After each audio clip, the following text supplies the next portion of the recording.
and founder of Life365, and welcome to season 4 of The New Normal. Today's episode will discuss new innovations, applications, and use of speech technology in healthcare. Before I introduce our panelists, I want to take a minute to thank you for joining us today, as well as thank our panelists for sharing their time this morning or this afternoon, depending on where you're located. As for the structure of this webinar, attendees will be on mute, and we'll have a reserved time at the end for questions. Please place your questions within the chat. You can review the recording on today's webinar at www.newnormal.buzz. So now to introduce our distinguished panelists. First is Henry O'Connell, founder and CEO of Canary Speech. Henry was on with us last year. Henry partnered with Jeff Adams in co-founding Canary Speech. Henry worked at the National Institute of Health after graduate school in neurology research before beginning his successful business career where he has worked for over 30 years in C-suite positions in medical diagnostic and technology industry. He has worked for Hewlett-Packard and Gilson, among others. Henry has over 20 years of experience in technology company leadership and has worked as a turnaround CEO for 6 technology companies, both private and public. Henry has served on the board of directors for several technology companies, both in the US and internationally. Henry has authored and co-authored 12 patents and is an invited speaker at technology and healthcare conferences, both in the US and in Europe. Welcome, Henry. Thank you, Ken.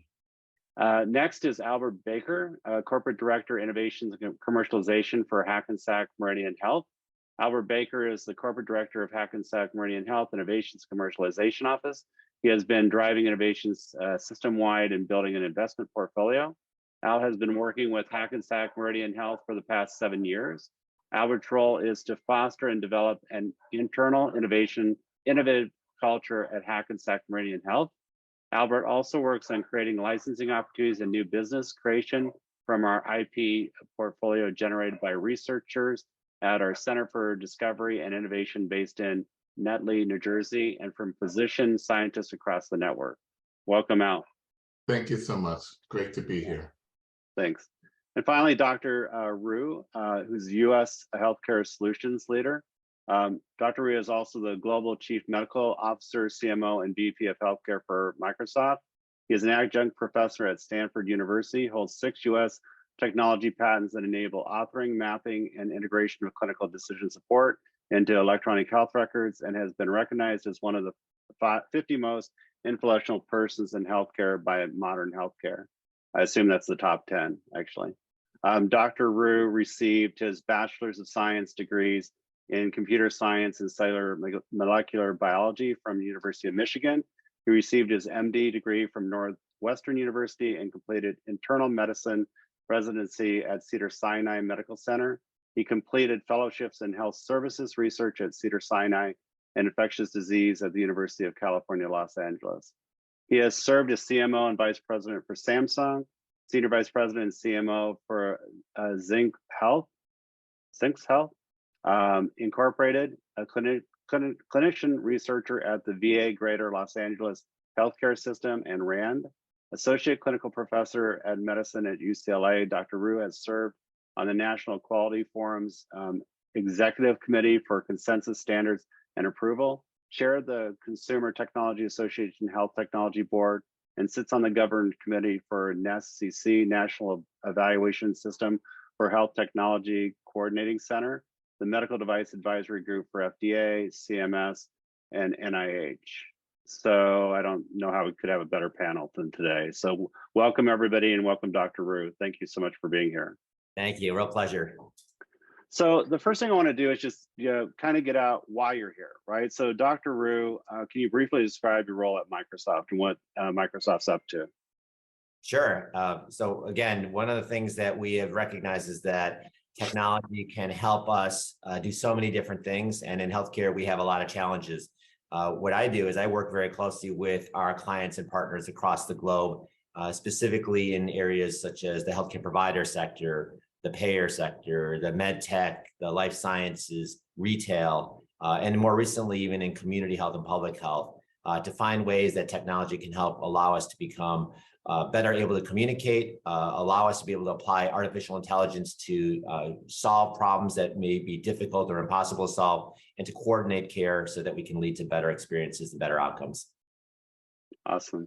That's great. So we're going to go dig deeper into that, but I want to go over to Albert really quickly and kind of describe, what are you up to at Hackensack Meridian?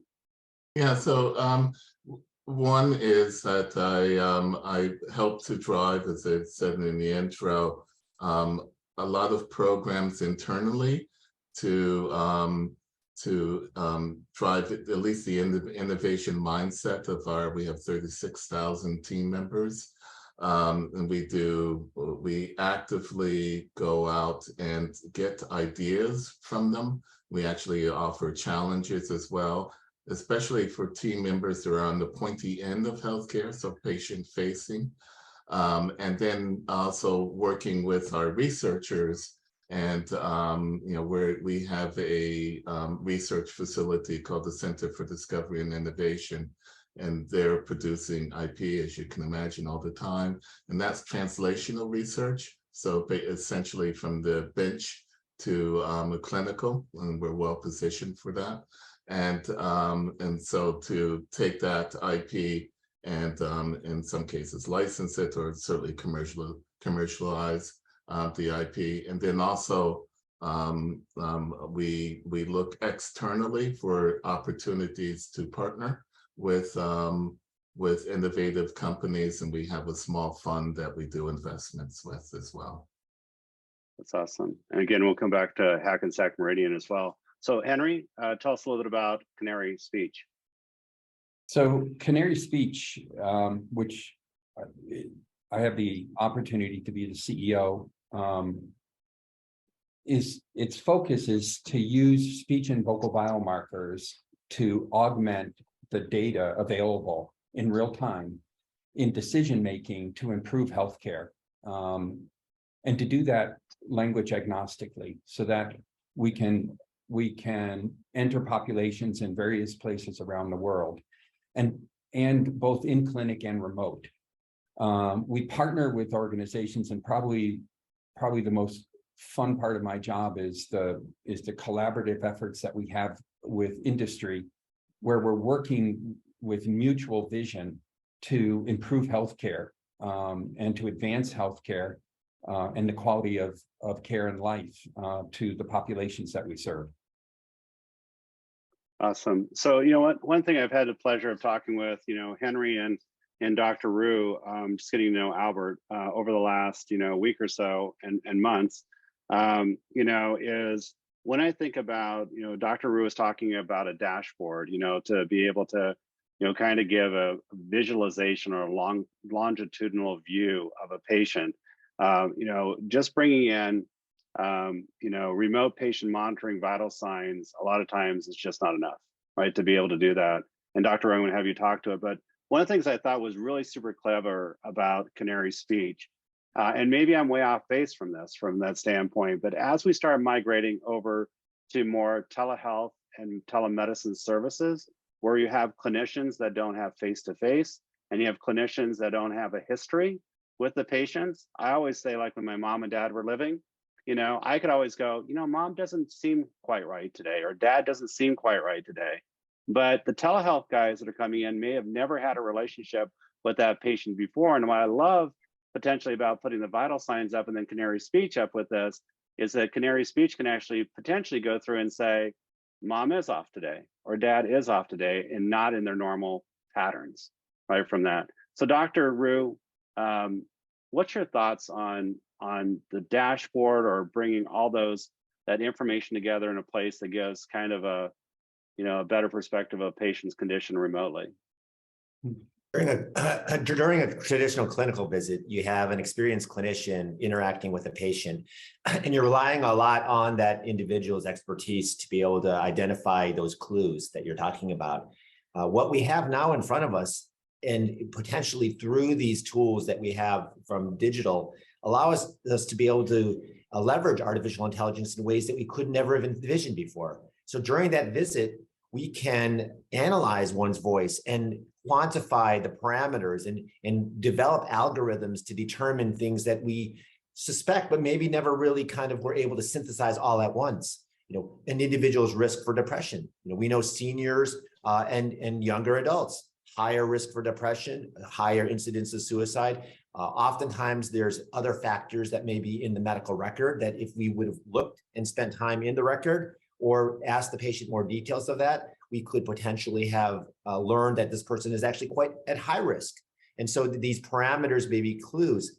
And artificial intelligence allows us to be able to rapidly search these data sets, pull the information, be able to synthesize it, and then elevate that risk so that during that conversation, I can ask a question, a simple question such as, oh, I noticed that, you've recently passed away, or some of your relatives have passed away. That's a major life event that could be a trigger. And can we talk a little bit more about that? Can you tell me more about, and the more I get into it, the more I uncover things that I probably would never have done had it not been for the clues that were being presented initially just through voice. So voice has a tremendous amount of capabilities of doing so many different things.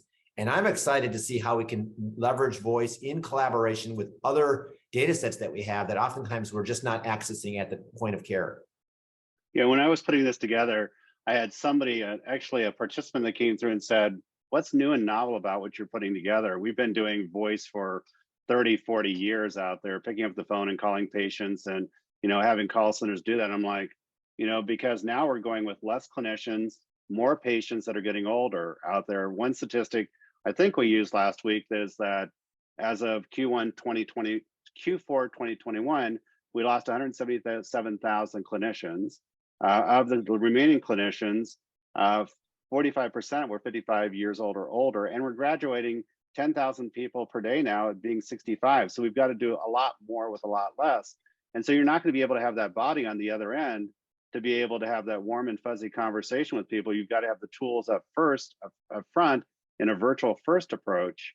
And that's what I love about the Canary speech side of it, because it can be a really additive tool to a larger population of patients. Henry, I don't want to take your thunder and keep talking about Canary speech. I'm kind of in love with it. So why don't you take over and talk about your relationship with Hackensack and why you guys decided to work together? I was just thinking while David was speaking that I couldn't add much to it, and I just let me add one thing. The wonderful thing about having real-time vocal assessment or voice assessment is that it provides additional information, as David was talking about, to maybe steer the conversation, to catch something that I otherwise might not have.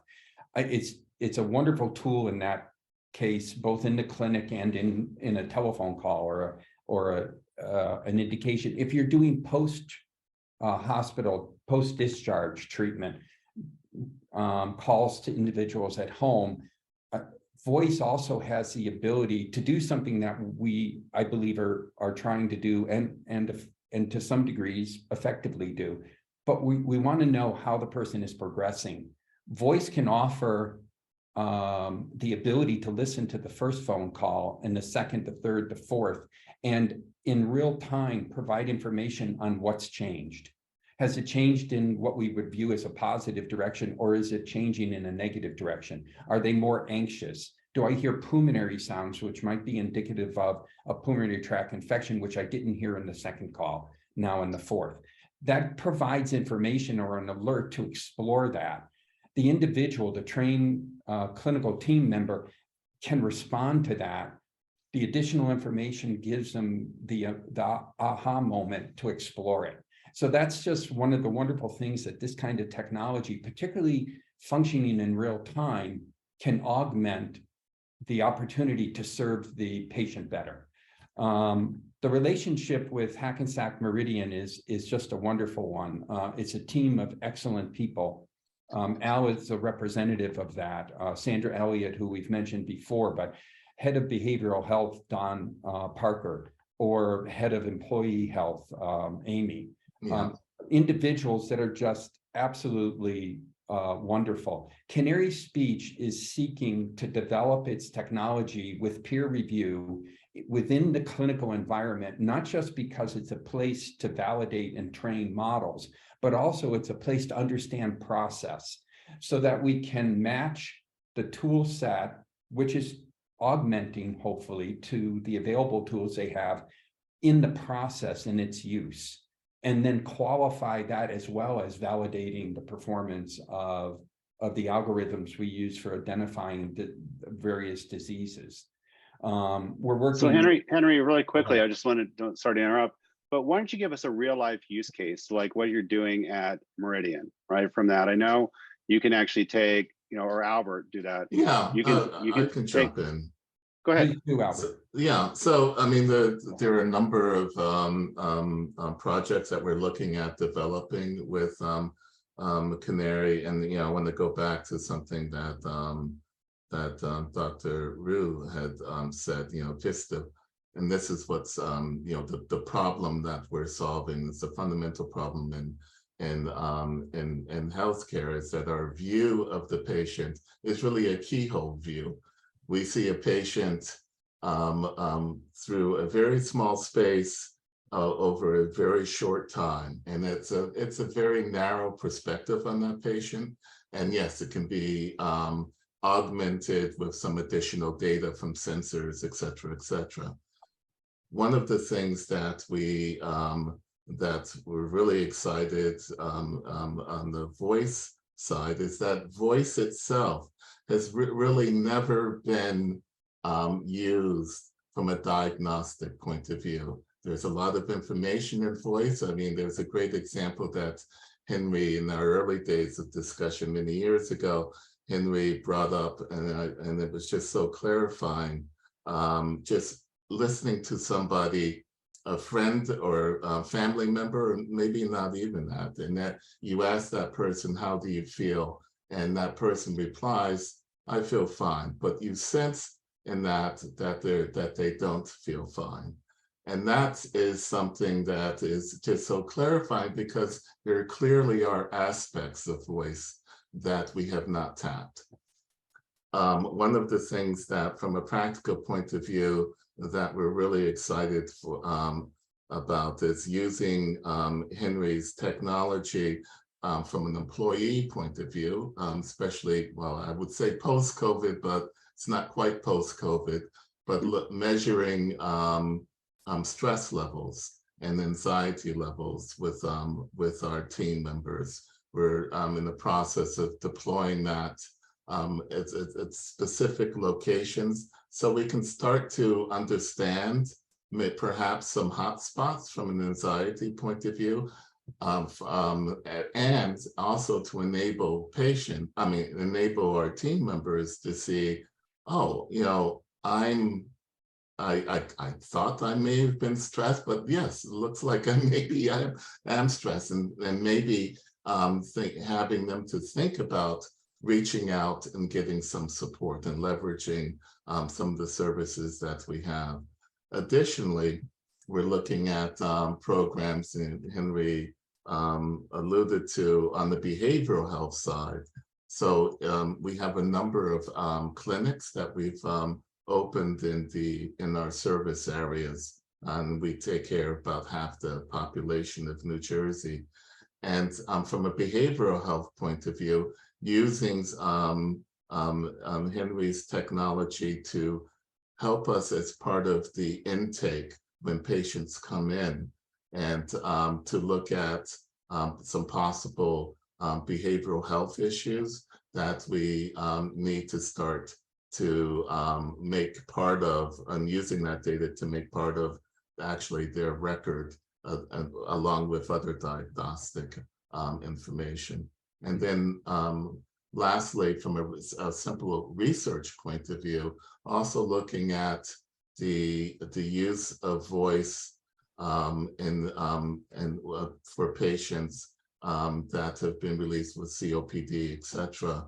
And then, because we know that there's certain markers that doctors listen for in the lungs and breathing that can denote progress from a recovery or the lack of recovery. And so we're looking at voice to possibly help us to, again, digitize some of that and help us to better take care of patients once they've been released. Awesome.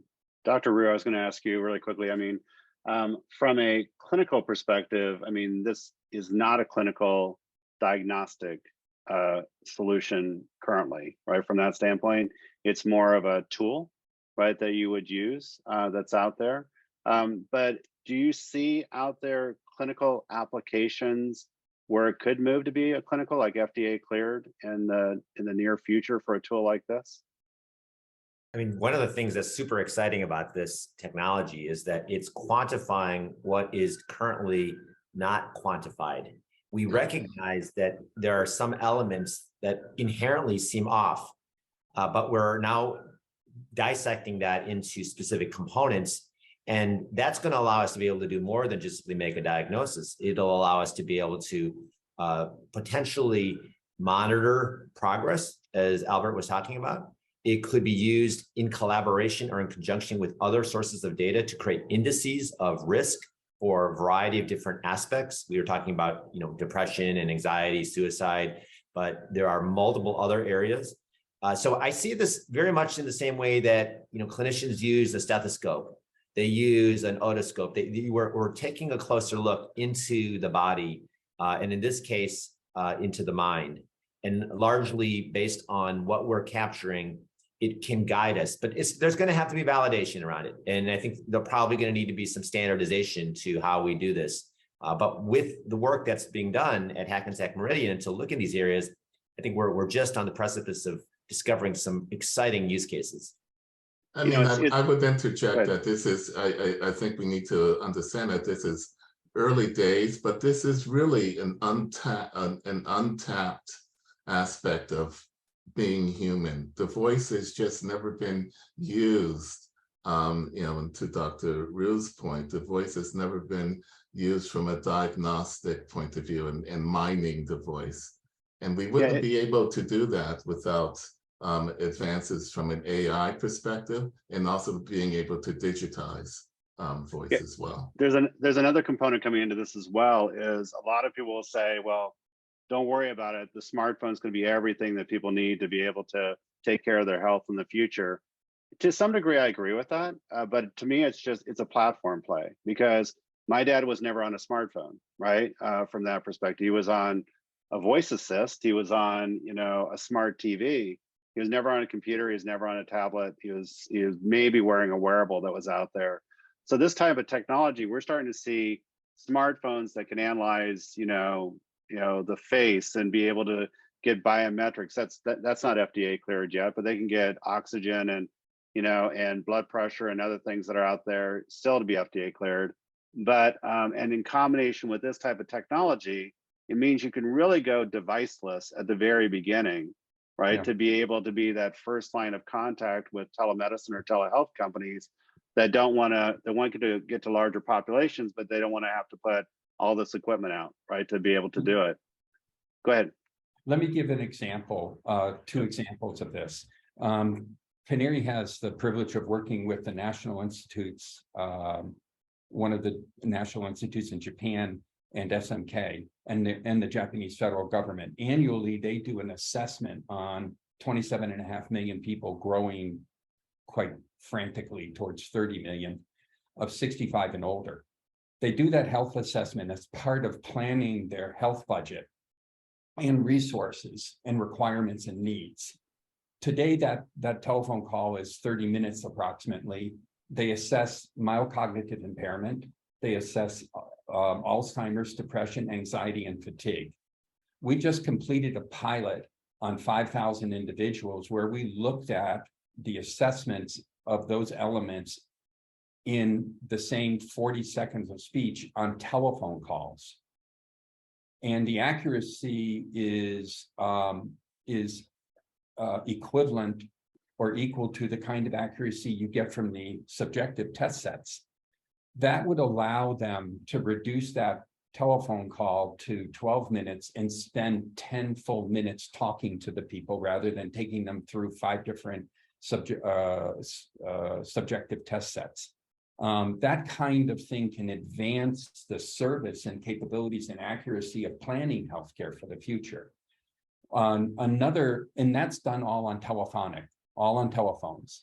So the models that we use for doing that are nearly the same model as we use on a smartphone, but they have to be adjusted for the differences in the noise characteristics and other things for specificity and accuracy.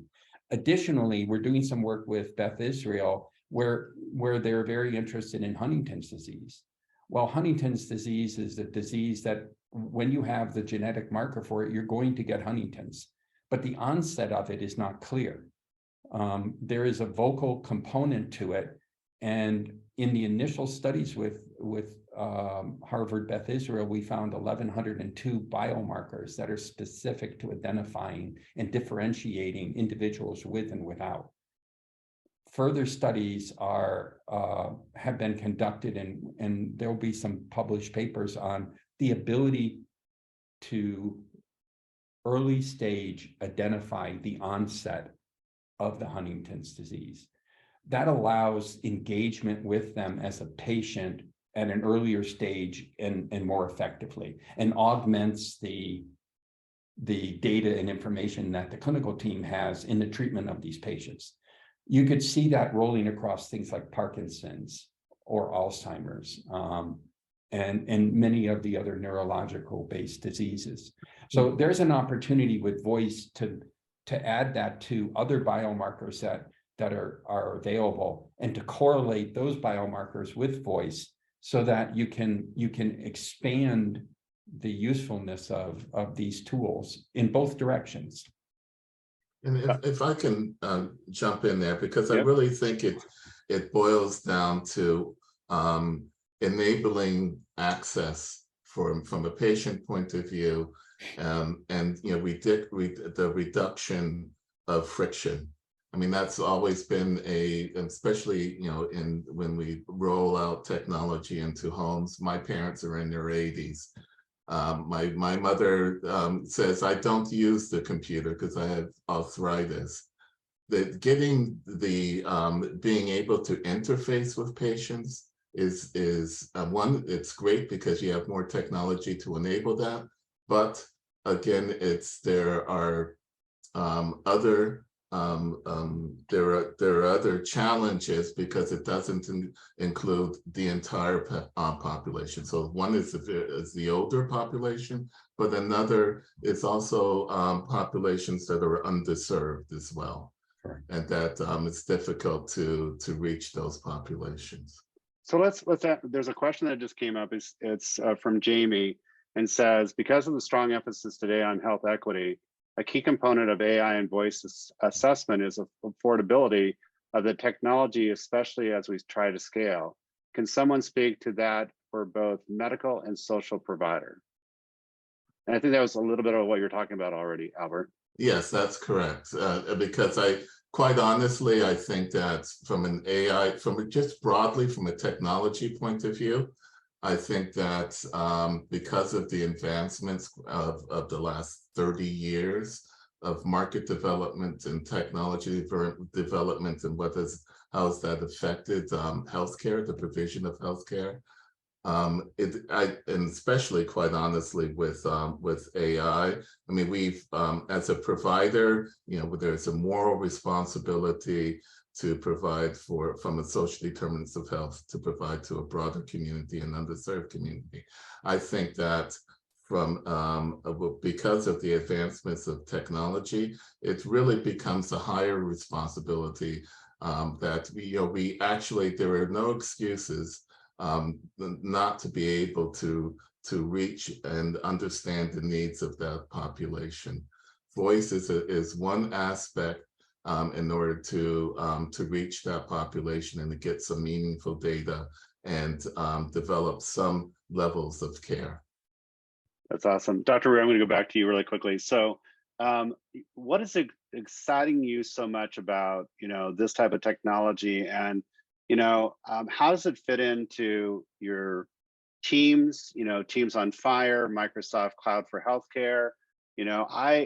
What was getting me excited when I started thinking about the Teledocs of the world and the telemedicine and all those kind of guys, they can actually start using this as another indicator when they're starting to see patients, of the level set. They may see vital signs, they may see the telehealth screen, they may see a voice analysis, they may see survey questions that come in or history.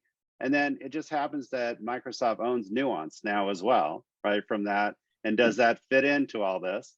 But what's your thoughts about it? Yeah, so first off, we have also a great partnership with Canary Speech running on Azure, but also integrated into Teams.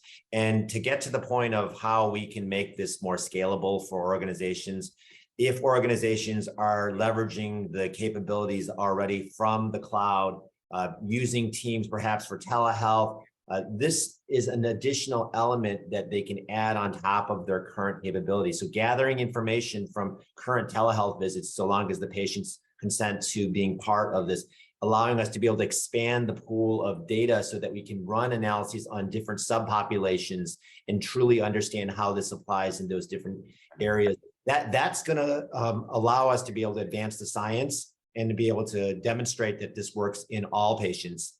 I'm really excited about the opportunity to leverage the fact that we also have within the same platform the ability to pull in multimodal different data sets. So, EHR, you mentioned FHIR, a mechanism to combine that with the voice. There's potentially other elements that we may want to think about, perhaps related to geography and whether that has an indication of perhaps one's a likelihood of certain conditions. What we may also think about, if we can get to the point of getting precision, where we look at genomics and perhaps even images. Imagine having a chest x-ray in collaboration with this to be able to then understand your baseline and then progressing. Again, I see this as a mechanism to be able to take a look inside your body, your lungs, your heart, your physiology, your brain, your psychology, your psyche. And just like we have with other tools, the stethoscope doesn't make a diagnosis of all these things. I mean, you can have high level of confidence that it'll do things, but a lot of it is the fact that you're combining it with other sources of information and allowing us to be able to become much more attuned to the fact that we may have certain things that we need to act on. And if we think about it from that perspective, that's what clinicians are needing. They have so much that is placed on their plate for them to be able to kind of think about all these different things and know what is important and what's not important. This will allow us to be able to hopefully streamline a lot of information and present to them the things that are most likely to be impactful in a patient's care. How could Canary Speech have been used more effectively, and maybe they were, with COVID, right, for early diagnosis of COVID conditions, right, that are out there as well? Yeah, absolutely right. I mean, that's a fantastic example, but we can also think about long COVID also. Yes. A lot of folks that have conditions that impact their cognition, their pulmonary function, their cardiac function, all of that, we're still trying to figure out, like, what are those biomarkers? And if this could potentially be studied in those patients with the combination of other data sets that we have, it could be a valuable tool. And again, clearly validation and study needs to be done, but it starts with capturing the data, the voice as a key parameter. What about? I would say, Dr. Rhew, but the role of AI as far as taking that data and presenting it in a meaningful way is also significant. Would you agree? Yes, absolutely. AI is central to, that's how Canary Speech really is based on. It's based on the artificial intelligence that's being applied on this category. Now, what we've done on the Microsoft Nuance side is we focused on the words that people say, so we can understand the context of that, so that we may be able to then apply that context in the conjunction with the voice parameters. But the benefit for clinicians is that if you're using the ambient clinical intelligence that is now available, you can streamline your workflow so that the information that you're capturing from that visit can be brought into the medical record saving you at least 50% of your time and improving that overall experience. So voice is absolutely a key part of what we think will be a transformational input into allowing us to better understand the patient and how we can help them. Yeah. There was a question coming out about pediatric biomarkers, right, as well, right? And, people that don't have the ability to perhaps answer self-reported questionnaires that are out there, like children, right, from that, is this effective? Can it be used with pediatric, with children as well? Henry? So, again, Hackensack and Canary are talking about autistics. Yeah. And the autistic child is sometimes diagnostically delayed. They're not caught early enough. The earlier we catch them, the better. And that's a specific example. But models with children have to be developed, have to be validated, just as Dr. Rhew was talking. But the opportunity is real, and the opportunity to augment the care, particularly in with our children and specific diseases, is developmentally delayed children, for instance. There's a whole range of opportunities that we can explore, and voice technology and AI can really bring I think a new generation of opportunity for that population set. Yeah, and if I may, Henry, because I think that it's so important and relates to social determinants of health as well, because it really does. Because there's a population of children that it's difficult for the parents to bring in on regular checkups to their doctor, or even having a doctor. If you can use voice, and again, it needs to be obviously clinically verified, but if you can start to use voice in order to start to determine at least trends and some possible indications, that will help the parents for one, and then also help the clinician get a better picture of that of that patient. And again, easy access. If you can do it over the phone, the cell phone, it's so much easier, and you can include so many other parts of our population. Yeah, part of wrapping this up, we're going to wrap up in about 5 minutes, but a question or two questions actually came out, Henry, about your plans for FDA clearance on this. This is an FDA clearance now, and also getting cleared the voice diagnostic biomarkers that are out there as well. Where would be a first place that you would start if you're going after FDA clearance? Well, we are in discussions with the FDA. While you're in discussions with the FDA, you try to be respectful and careful about your discussions, and that's because it's a formal process. Canary Speech is interested, and we're working with them. We think that the future of voice will be, we talked about this a little bit already, Kent, but working with clinical institutions like Hackensack Meridian, like Tala Hospital in Ireland, and the Japanese institutions we're working with, gives us, and working in partnership with Microsoft, that provides us the ability to have clinical settings in which to develop, validate, and peer review the work we're doing. The next phase of that is to get review by the teams at the FDA, which are spectacular individuals. They're just well-educated, spot on, in our experience. And they review that for medical device approval. Now, voice is new. And so being new in that track, those reviews are careful. The protocols we're using are highly reviewed, thoughtfully explored both with clinical and with the FDA. That kind of process takes a bit of time, but it begins in the work we're doing now and then flows forward. And that's an ongoing process. Yeah, but I think what's important, Henry, is that once you go through, and hopefully it will pan out to get the FDA clearance, is the effect on the space as well. I think for I voice. couldn't agree more, Al. I think particularly for the populations that we've been discussing, Canary Speech is working with remote populations in different parts of the world right now.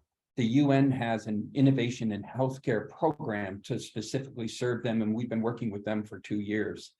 The opportunity to serve populations that are remote, to bring them in, to bring their connection to healthcare in a data-driven way, in more of a reality, in disrespect to their circumstances, which should not be driving their access to healthcare. Exactly. We have an ongoing set of work right now with Ulster Hospital in Belfast with what is called a border population of people. It's 10,000 or more individuals who generally have no connection to healthcare, but they have smartphones. Those smartphones are connecting them to Ulster Hospital. And we're, for the first time, really getting data-driven decisions and recommendations for health. That kind of thing can be very, very important to the remote care that we're doing and reaching these populations. Right.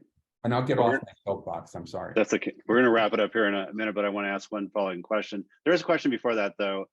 Still on the FDA side, or maybe it's more of a comment to Dr. Rhew. When we're doing our first applications to be able to do IoT devices with my previous company, and we did FDA clearances, it was taking them off kilter a little bit because it was taking data outside the four walls of the hospital, and now it's in the home, right, and trying to control it. And I assume ever since we started, monitoring more and more ubiquitously in the home, that now, intelligent digital therapeutics have come along, wearable as diagnostics have come along, now voice is coming along, facial acquisition of data is coming along. The FDA is having to shift gears almost constantly now, right, on how care is being delivered or data is being delivered at home. What's your viewpoint, at least from the FDA perspective? Are they progressing? I know Bakul was there for quite a while, right, Vital, and now I think he's over at Amazon. Are they progressing? Are they keeping up with it? Where's the FDA at right now in this new technology? And so in addition to the work I do at Microsoft, I sit on the Consumer Technology Association's Health Tech Board, and in collaboration with other industry partners, we oftentimes engage with government agencies to communicate about where the industry is going and some of the challenges that we see and opportunities for how we can collaborate together. The CTA has a very positive, strong relationship with FDA and many of its leaders, and we have had an opportunity to share some exciting opportunities for collaboration, and also areas that we, generally speaking, don't have all the answers.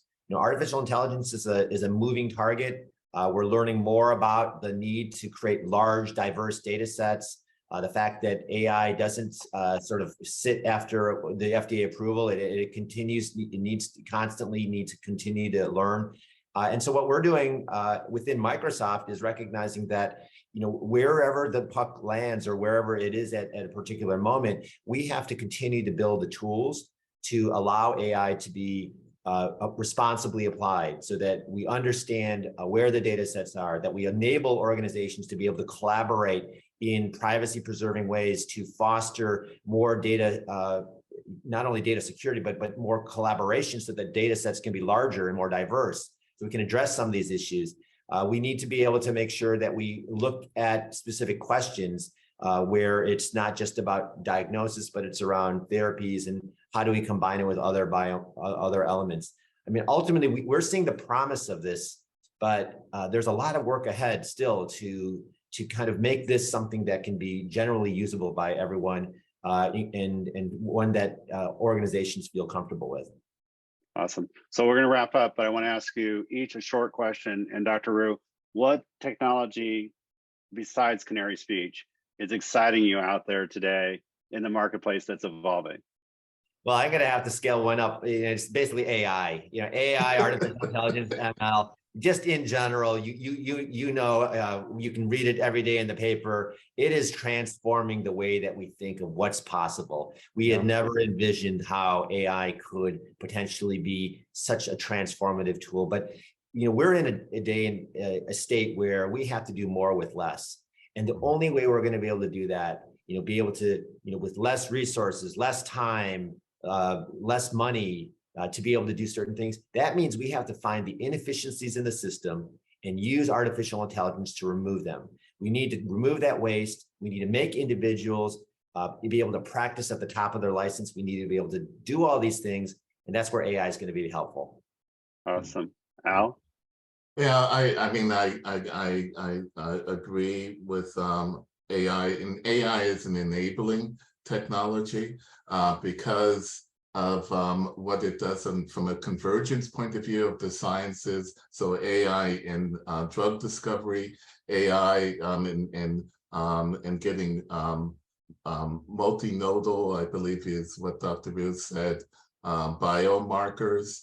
So, from a bio point of view, in zone research, which exome research is one of the things that we do, but putting on, and also population health, and putting all of those into a usable formats that can actually develop into tools that can advance care. So I agree. AI is one of the most exciting things that's happening and transformative for us as humans.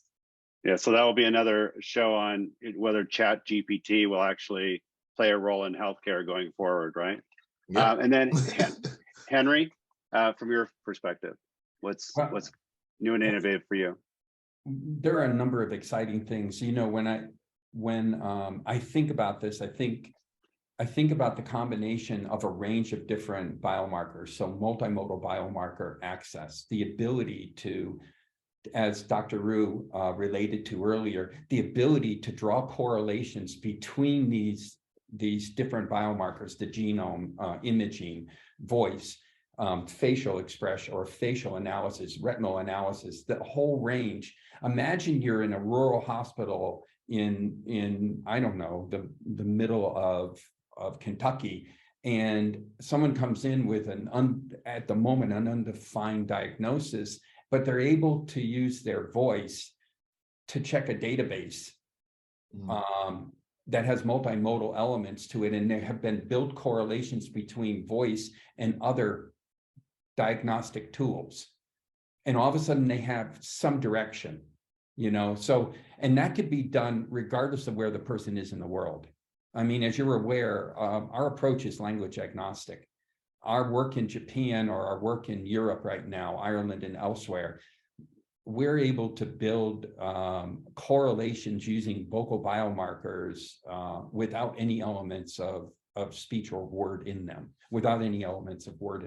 And so the consequences are that the applicability of this across populations is something that's very, very exciting. And then the integration of multiple biomarkers to help provide the information necessary for a clinical team to make a decision about the care of that patient, regardless of where they happen to live in the world. I think that that's the future of healthcare. It should not be determinant where they live for the quality of their care in their life. And that's the kind of thing that hopefully we're rolling towards. All right, well, we're gonna cut it off there because I know everybody's got other appointments to get to, and I really thank you for participating today. As far as our survey, our poll was concerned, of the people that participated, 92% did believe that voice or speech analysis could be a key factor of the patient's condition and going forward. So I think that it's going to play a very active role among other deviceless kind of biometric and physiological and behavioral inputs that are brought in as well. So I want to thank everybody for attending today. Thank you to Albert and Henry and Dr. Rhew for your participation and great insights. We'll post the recordings on newnormal.buzz, and you can find details on our upcoming event in 2 weeks at the New Normal as well, plus you'll receive an email. So thanks to everybody for coming today, and have a wonderful day. Thank you, Ken. Thank you. Thank you all. Everyone. Thanks, guys. Bye now. Bye-bye.